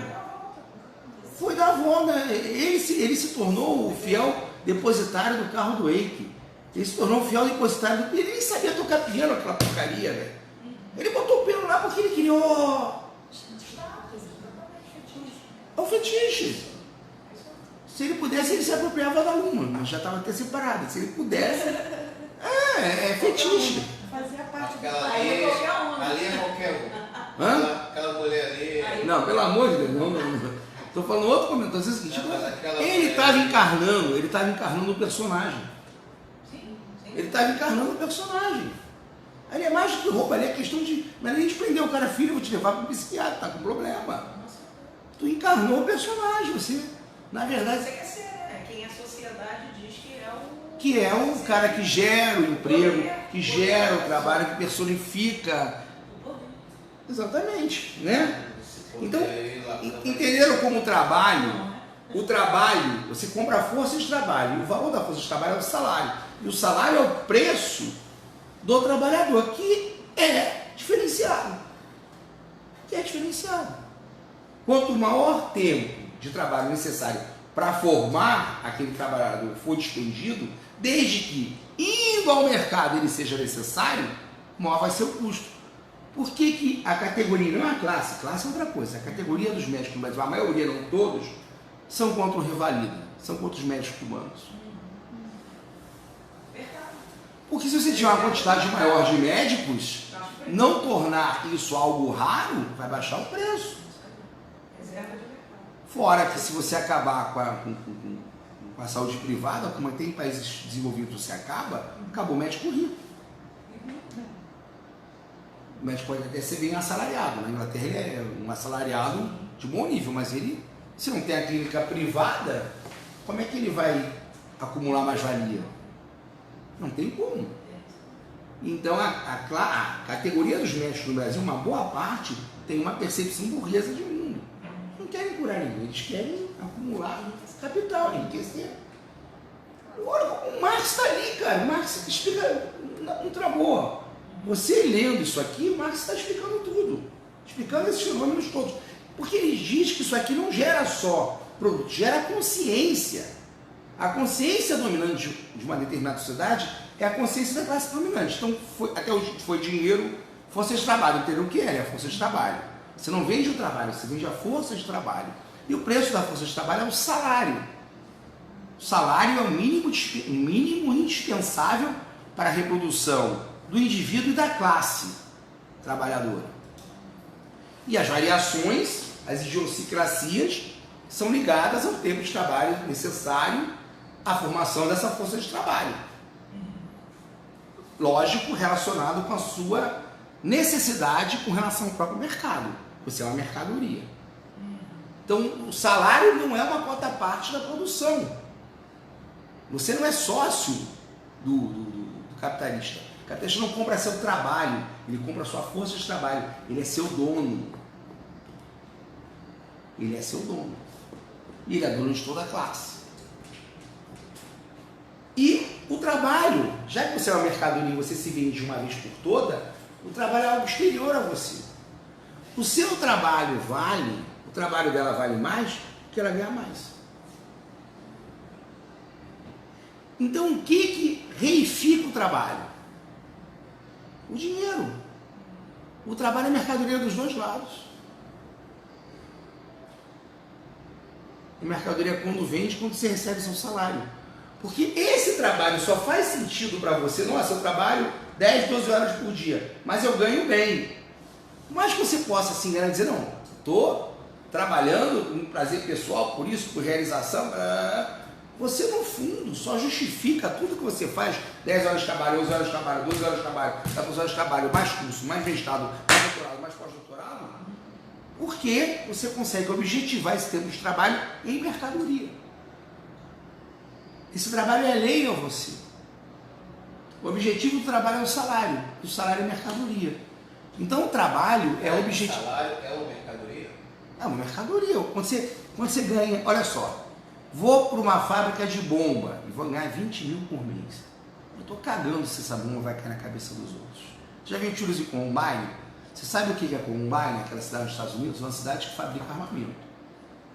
Só que é uma cidade pacífica, com pessoas respeitáveis. Não faz até uma relação entre isso. E mostra, vem, esse país joga bomba na cabeça de todo mundo, mata todo mundo pelo mundo inteiro, você acha que vai criar uma sociedade sadia? Você acha que alguém, por exemplo, que faça física nuclear, que seja empregado pelo governo americano para fazer bomba, para matar iraquiano, não está preocupado com isso? Você não fez física nuclear porque você gosta de física, você fez física nuclear porque você vai ganhar pra cacete. O trabalho exterior, o trabalho não vale como trabalho. O trabalho só vale como salário, o salário no final é mercadoria. Você se reifica como pessoa quando você recebe seu salário, que é mercadoria. Por isso que a alienação é total, a alienação em relação ao processo de trabalho, a alienação em relação aos outros trabalhadores, a alienação em relação ao produto do trabalho, a alienação em relação a você, a alienação em relação à natureza. O trabalho no capitalismo é exterior. O trabalho no feudalismo era natural. Você era um camponês. No capitalismo você pode ser qualquer coisa. Pela divisão social do trabalho, você ser professora, você vai gastar muito tempo e vai acabar virando professora. Mas se você não conseguir um emprego de professora, você vai fazer outra coisa da vida. Você está tentando fazer concurso. Se daqui a pouco não der mais, você vai fazer um curso de psicanalista empresarial. E era seu sonho? Não, já estou vendo já. Eu também transito no meio religioso, dando palestras, né, em todas as religiões. Então, fiquei chateado porque era uma coisa que eu queria. Mas, por outro lado, eu já tenho das formações como professor de teologia, de religião. Mas sabe usar essas formações todas? Não é por satisfação pessoal, é porque você precisa vender a sua mercadoria. Eu sei disso. Como o Marx está certo. Entendeu? Então, eu falei assim, bom, agora eu vou migrar para outra área, porque aqui... Porque a sua relação com o seu trabalho exterior é pelo salário. O salário, ele vai te dar o mínimo necessário para sobreviver. O mínimo necessário para sobreviver para uma professora não é o mesmo que o gari. Porque eu não posso reproduzir uma professora doutora que não compra uma cacetada de livro. Eu não posso reproduzir uma professora doutora que não tenha 1.200 horas de doutorado. Isso já está intrínseco ao processo de trabalho. Eu não posso reproduzir uma psicanalista, psicóloga, sei lá, psicanalista, psicóloga empresarial que não tenha 600 horas de especialização, que não faça trocentos cursos. Então, na verdade, esse salário está ligado ao produto que você é. Mas está acabando com todas as nossas ilusões. Ele está sendo sádico. Eu já percebi. Aquela história do trabalho enobrece o homem, se você achar isso aqui no Marx, você me diz em que capítulo está. O trabalho é uma maldição. Percebi. Porque o trabalho, você chama de trabalho, é apenas uma pequena gama da atividade humana. Você precisa libertar o homem do trabalho para que tudo seja considerado trabalho. Por isso que a ideia é do homem pleno, um homem que, lógico, que não tinha preocupação ecológica, caçador, pescador, mas você pensa em outra coisa. Bailarino, cantor. Que você vai trabalhar uma pequena parte do seu tempo. Até porque, como ele é ateu, ele não acredita em vida após a morte. Então, se só tenho essa vida, se eu vou ficar 10 horas no trabalho, eu vou viver que horas? É uma descoberta, para quem não conhecia Marx, essa história da emancipação humana do trabalho. Que quase o Marx, inclusive, dá isso nas aulas. É uma coisa que se fala pouco. Emancipar o homem do trabalho. A gente está tão projetado na ideia de que trabalhar é bom, quando alguém vem e fala que trabalhar é uma merda, você fala, que isso? Eu estou quase cometendo um pecado, que isso, olha só, pronunciando uma moral, dizendo que o trabalho é uma merda. Você está dizendo isso é o Marx, não sou eu, só não usa a palavra merda. Mas ele está dizendo claramente isso. Uma sociedade em que a distribuição seja feita de maneira diferente, a gente vai organizar nossa vida de maneira diferente. É genial. Isso ele vai falando no... Então, assim, o capital, ele é uma relação em que eu tenho dinheiro, eu vou comprar mercadoria e tenho que transformar em dinheiro. Dinheiro, mercadoria, dinheiro. Só que aí ele vai atacar os economistas. Ele vai dizer o seguinte, né? Agora eu voltei, acho que dá salário, eu falei, né? Valor, eu já falei de tempo de trabalho socialmente necessário. Valor é o tempo de trabalho socialmente necessário corporificado numa mercadoria, inclusive nós, seres humanos, no mercado com uma compra. O preço é o símbolo de valor estampado numa mercadoria, né? Que é uma relação não só do tempo de trabalho socialmente necessário, mas da necessidade humana satisfeita. Você pode dizer que uma coisa tem um valor que você quer perfazer esse valor, chegar no mercado e o mercado dizer que não quero. E aí você não perfaz esse valor. O preço acaba sendo o valor final de alguma mercadoria. Lucro não é mais-valia. Ih, mais uma maconha estragada do Luciano. Luciano vive comendo. Foi, tá vendo? Tá tão estragado que eu tô até comendo. E fumando maconha estragada. Como assim? E aí eu vou voltar ao nosso capitalista, que juntou um monte de dinheiro, né? No processo de colonização da América, da Ásia, da África, no processo de tráfico de escravos, ficou muito rico. Inclusive tem problemas com as guildas, tem problema com as cidades artesanais, com os grêmios, porque ele tem muita grana e aquilo dali acaba tolhendo a atividade dele. Ele precisa concentrar o capital dele para fazer mais capital. Por isso que ele cria as manufaturas fora da cidade, né? Só que ele tem dinheiro, ele precisa comprar para vender. ele precisa comprar matéria-prima, ele precisa montar uma indústria, ele precisa comprar mão de obra, vender para fazer mais dinheiro, né? E qual é a ideia que a gente tem de lucro?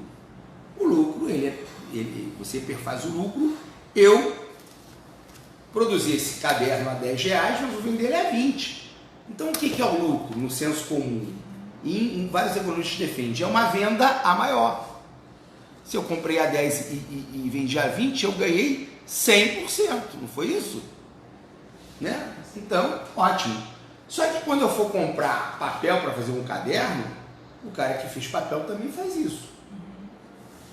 Quando eu for comprar, sei lá, arame, o cara também. Bem, se toda a classe capitalista vende a maior para toda a classe capitalista, então um engana o outro. Que eu ganhei numa venda, perdi na hora que eu fui comprar. Onde é que foi meu lucro? Você não pode, toda a classe capitalista, enganar a si mesma para que consiga fazer o lucro. Só se tivesse um único setor capitalista muito esperto que pudesse fazer isso. É lógico que no caos do mercado você em determinados momentos consegue vender alguma coisa acima daquele valor que você esperava ou abaixo. Ou abaixo. Então o preço é o preço final. Pode ser acima ou abaixo do valor de produção, que é termo de trabalho socialmente necessário. Mas o lucro não é isso. O lucro tem que ter em algum lugar. O lucro não pode ser numa venda maior. Onde é que está o lucro? Eu preciso ter alguma coisa que eu compro por um valor e realmente me produza mais valor. Qual é a única coisa que faz isso? A força de trabalho humana.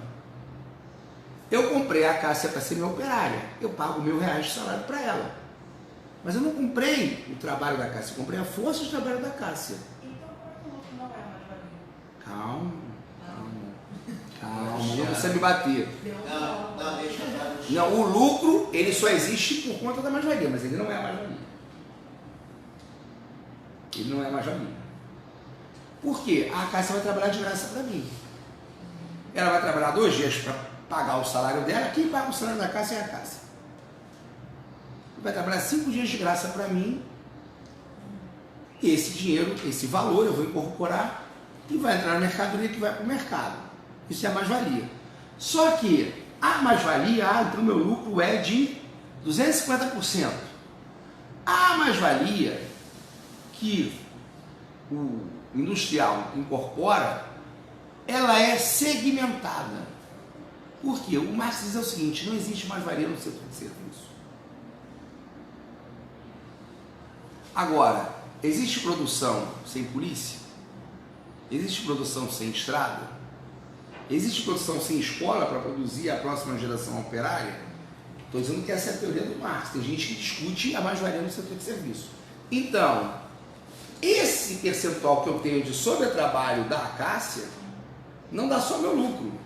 Quando eu chego e vou vender o caderno, eu produzi o caderno a 10, vou vender a 20. Na verdade, os 10 reais que tem de sobra é o mais valor. Só que eu chego para a empresa que eu vou vender lá, o comerciante, eu vendo para o comerciante a 15. Eu produzi a 10, o comerciante vende, o valor final é 20. Eu dividi a minha mais-valia com o comerciante.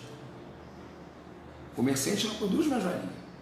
Mas se eu não dividir a minha mais-valia com o comerciante, eu não consigo colocar a minha mais-valia em circulação.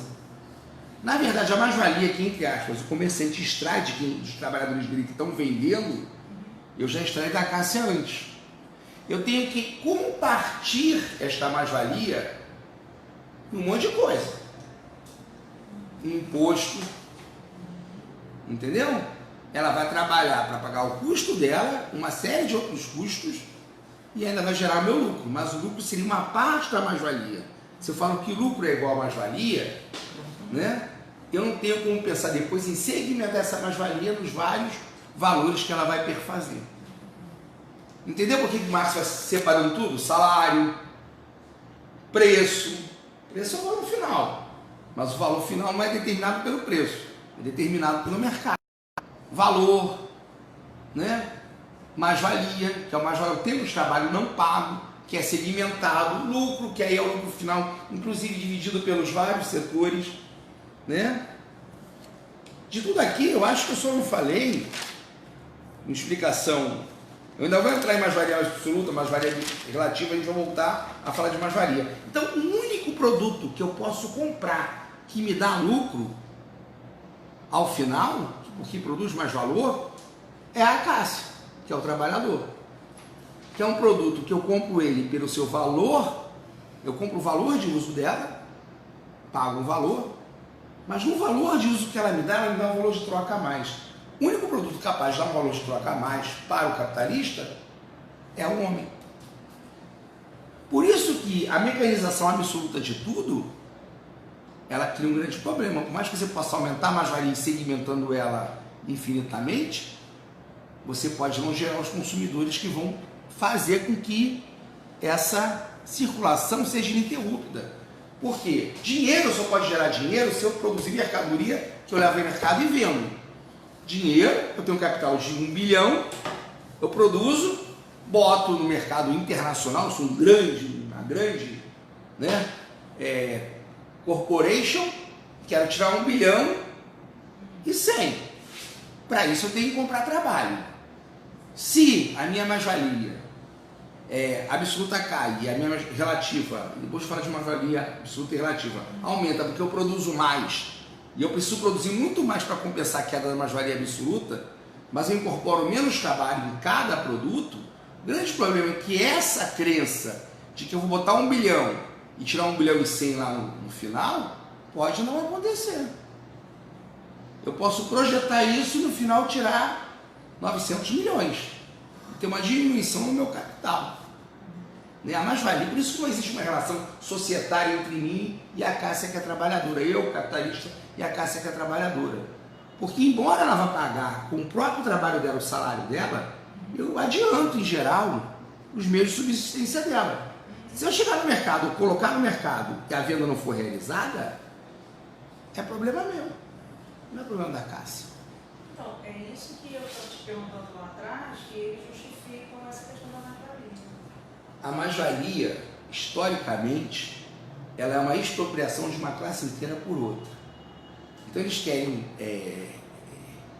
justificar a mais-valia, que é uma expropriação de uma classe inteira com uma pequena minoria, por momentos em que, nas flutuações do mercado, eles têm prejuízo. Exatamente. E quando eles têm lucro, eles não devolvem. Isso. Tem? Devolve? Não. Beleza, botei no mercado e me ferrei. Então a classe trabalhadora tem que pagar por isso. E quando eu tenho um lucro maior, o que eu faço? Eu devolvo para a classe trabalhadora? Está entendendo? O Marx vai desmitificando isso. Exatamente, eles chamam de risco. Hã? Eles chamam de... Não, o risco existe. O risco existe, mas o risco não é da classe trabalhadora. Quem mudou, né? Então, quando o trabalhador chega, já tem montado uma fábrica, já tem montado. Estou dizendo o argumento, né, que se tem até então. O argumento é que, para se criar este capital, o argumento contrário é o seguinte: capital foi criado a ferro, sangue e fogo. O que criou esse capital foi a expropriação de toda a classe trabalhadora, a expropriação dos pequenos proprietários, a expulsão dos camponeses, o saque na América, o saque na Ásia, o saque na África, o comércio negro, a extração de ouro. Então essa classe burguesa, ela não se fez a si mesma com uma tena na cabeça de Zeus. Né? Então, na verdade, o que eles querem falar é pegar uma coisa muito a posterior, que é a flutuação do mercado, e que ele pode ter prejuízo, para dizer, olha o meu risco. Meu risco é muito maior, porque se eu não trabalhar e não conseguir emprego, eu morro de fome. Eu morro de fome. Você não, vai ter prejuízo, eu vou morrer de fome. Então, meu risco é muito maior. Né? Então, assim, lógico, o discurso... Sim.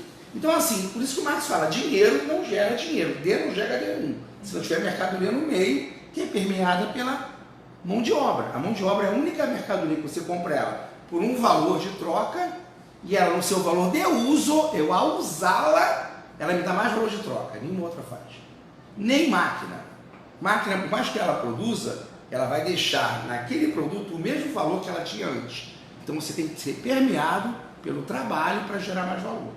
Por isso que você, quanto mais trabalho morto você coloca, menos valor você consegue gerar. E aí gera a interrupção no sistema de produção. Você pode pegar uma fábrica e botar na Ásia, e botar o salário lá embaixo, e botar uma mais-valia lá em cima, O grande problema é que se você asianizar o mundo inteiro, vai ter uma hora que você não vai ter para quem vender.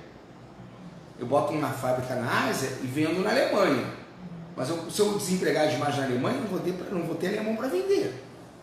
Se você pensar no sistema como um todo, esse processo de pauperização crescente leva um beco sem saída.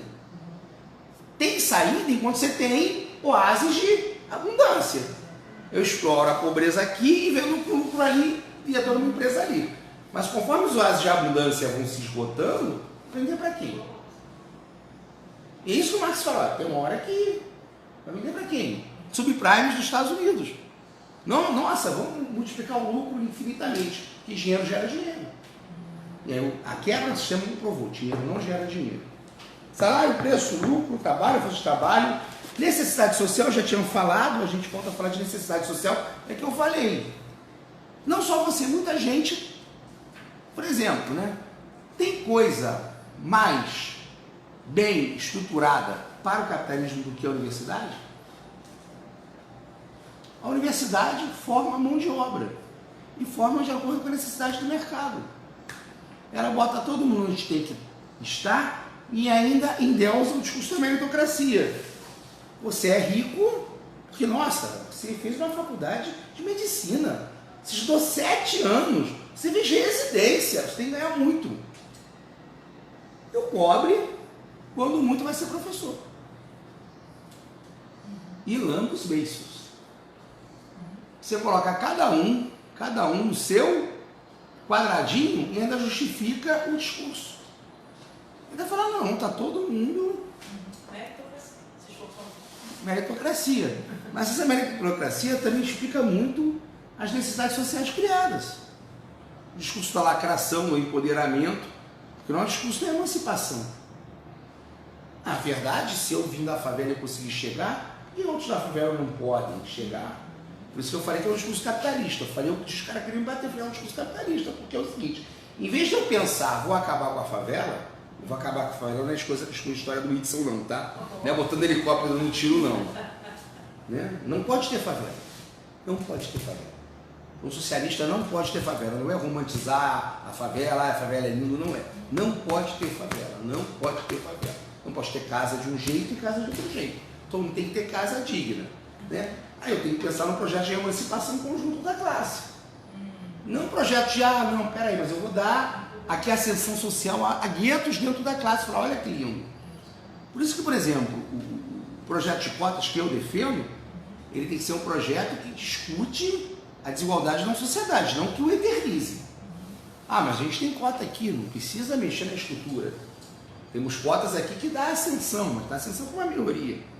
Por mais que você jogue contingentes que antes nunca tinham estado na universidade, não pode ser esse o objetivo final.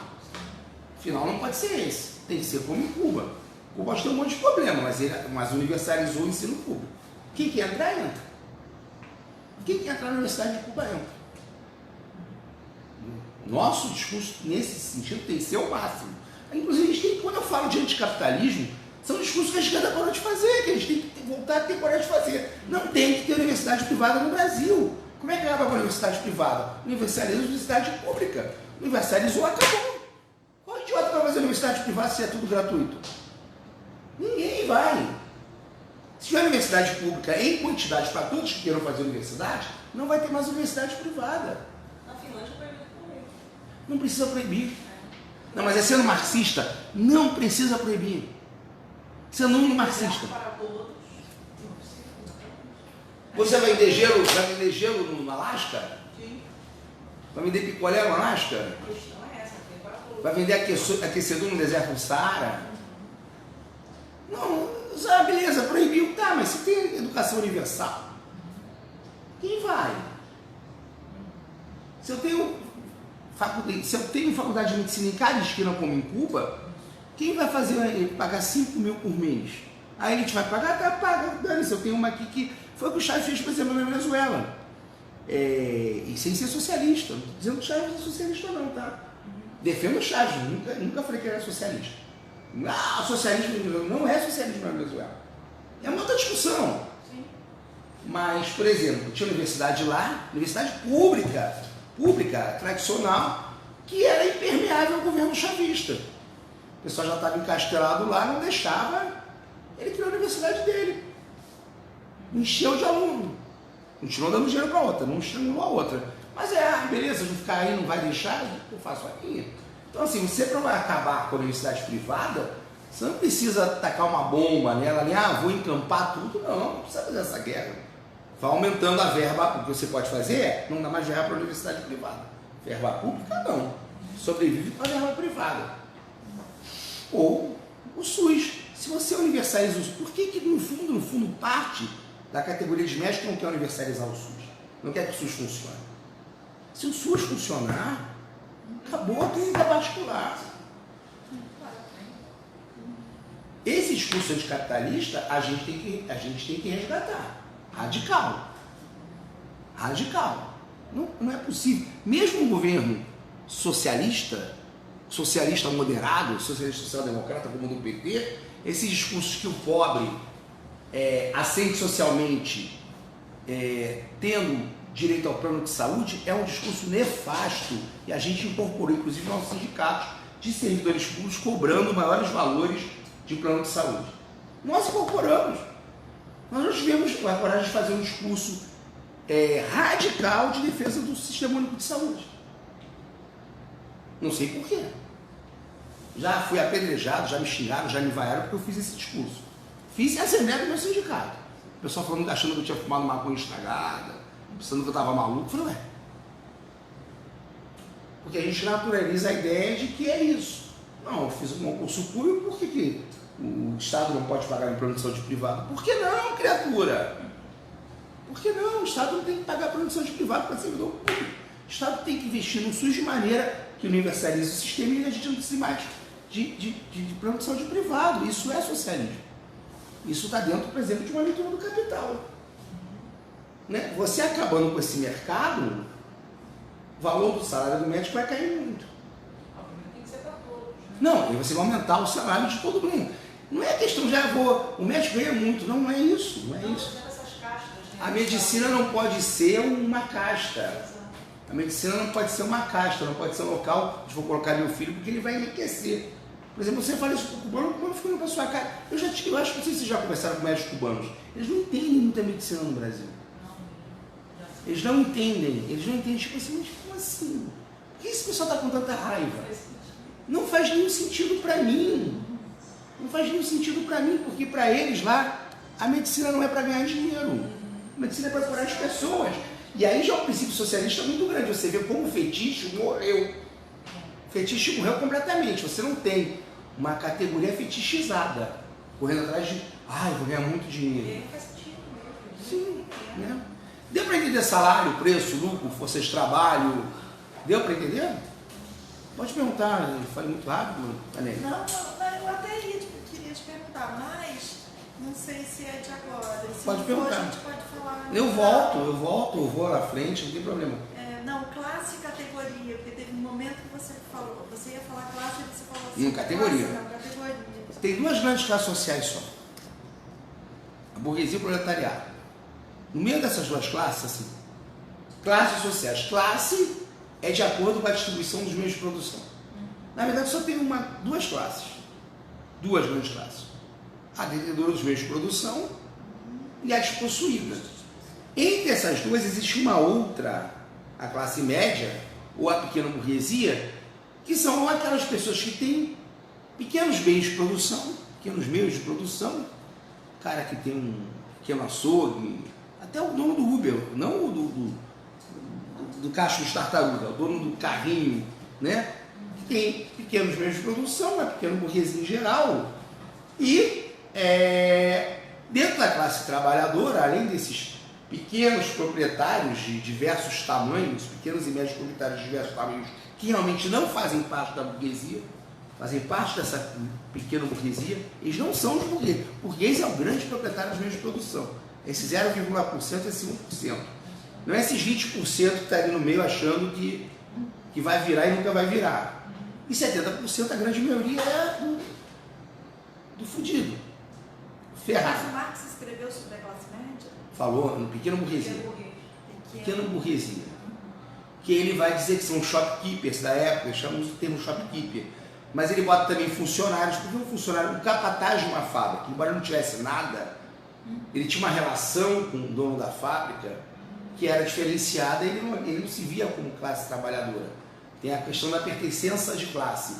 Determinados setores da burocracia, né, o juiz pode não ter nenhum meio de produção, mas você não pode dizer que o juiz é um proletário. O juiz vai sempre se ver como membro da elite, mesmo que não seja. Mesmo que ele ganhando 20 mil por mês, não torne membro da elite.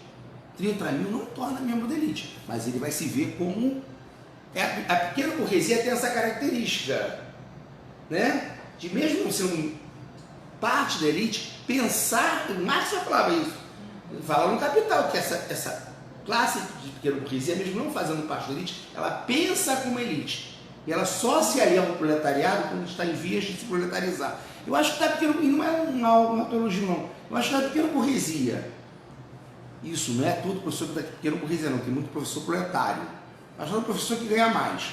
Da pequena burguesia, eu acho que o setor menos reacionário ainda são os professores. Estou falando do professor que ganha bem, dentro de universidade. Tem professor de universidade que ganha bem, mas que continua tendo consciência de classe trabalhadora. Mas, em geral, os setores administrativos que ganham bem, 15 mil, 20 mil, bem em relação à sociedade brasileira, 15 mil, 20 mil, 30 mil, acabam tendo uma consciência de classe, mesmo não sendo burguês, mesmo eu depois podendo ir para a miséria, mas pensa... Então, Marx falava em duas grandes classes e na pequena burguesia. Falava de mais uma classe, que era o lumpen, que seria aquele proletariado muito ferrado, e dentro do proletariado ele divide entre classe trabalhadora da cidade, o proletariado de verdade, a classe operária e o camponês. Entendeu? Ele vai fazendo essas secções. Por isso que não existe classe médica, classe dos motoristas, é categoria. Classe é a classe. Por isso que eu sempre, às vezes, de tanto ouvir, acabo repetindo essa bobagem, mas eu corrijo. Não, a classe não. Categoria dos médicos, categoria dos professores. Existe classe dos professores. Sindicato é de categoria. Ela tem uma hierarquia. A classe, ela está relacionada ao seu lugar na produção. Você é, pela forma em que se reproduz seu trabalho, proletária. Pelo seu salário, você é classe média. E aí, na sua consciência, que você vai decidir. No Brasil, pelo menos. E é a sua consciência que vai decidir qual é o seu lugar. Por isso que tem a questão da natureza de classe e da consciência de classe. Entendeu? O pessoal já está saindo? Tá. Podemos ficar por aqui então? Querem mais? Sim, não. 8h20 já. Beleza? Na aula que vem, infelizmente, eu não posso. 7h14, as duas provas.